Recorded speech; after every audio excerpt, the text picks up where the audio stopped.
Nigeria Labour Congress issues 14 days ultimatum to the federal government. Federal government launch emergency action to curb food crisis. United Nations Children's Fund calls for an end to female genital mutilation. In business, dollar supplies drops by 6.13%. Thanks for joining us. My name is Mbosowo Udwaba.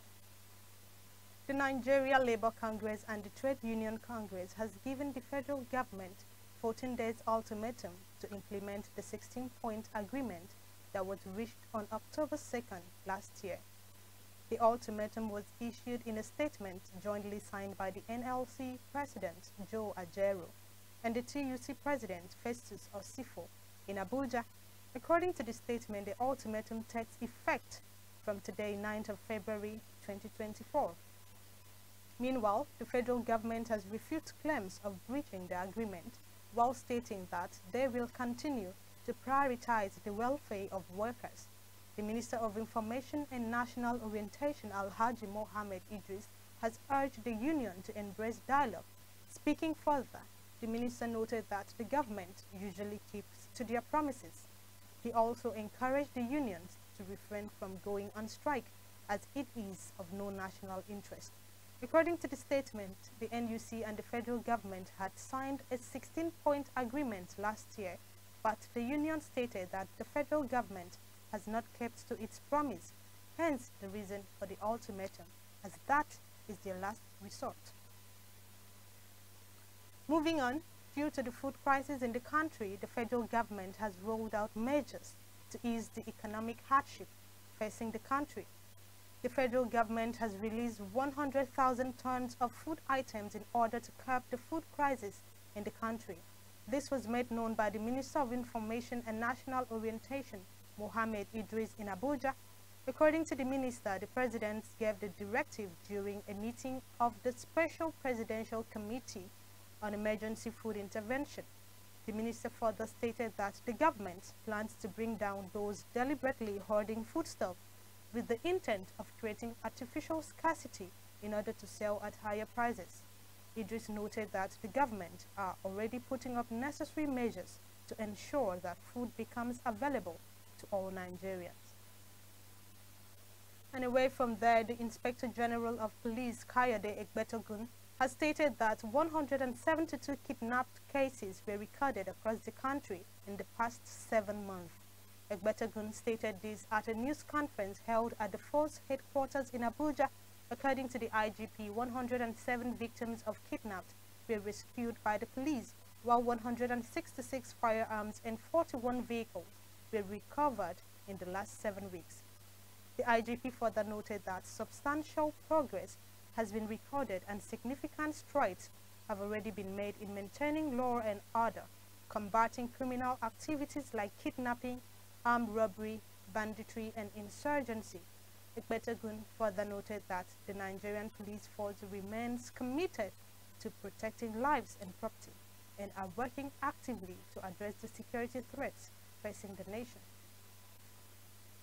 In the spirit of the celebration of International Day of Zero Tolerance for Female Genital Mutilation, the United Nations Children's Fund stated in a report that it is important to keep educating girls and women on the negative implications of FGM. According to the World Health Organization, FGM involves partial or total removal of the external female genitalia or other injury to the female genital organs for non-medical reasons, thereby causing risk to their health. The World Health Organization also stated that the FGM has no health benefits for girls and women, and the practice is recognized internationally as a violation of the human rights of girls and women. According to statistics, more than 200 million girls and women have undergone female genital mutilation in 30 African countries. Chief of UNICEF Lagos State Office, Celine Lafoucrage, has called for more education, advocacy, and legal measures to curb the menace of FGM.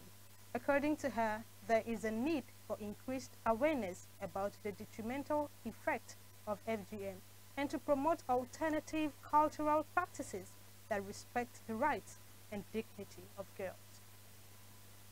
Now moving to the business scene, Naira fell against the dollar at the official market following a drop in foreign exchange sales by banks on Thursday. Dollars sold by banks, willing buyers and willing sellers decreased by 6.13% to $321.23 million on Thursday from $342.22 million recorded on Wednesday.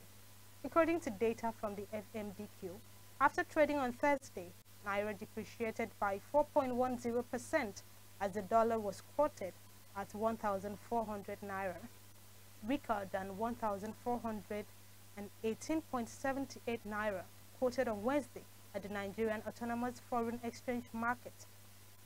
Intraday high closed at 1,500 Naira per dollar on Thursday, stronger than 1,510 Naira on Wednesday.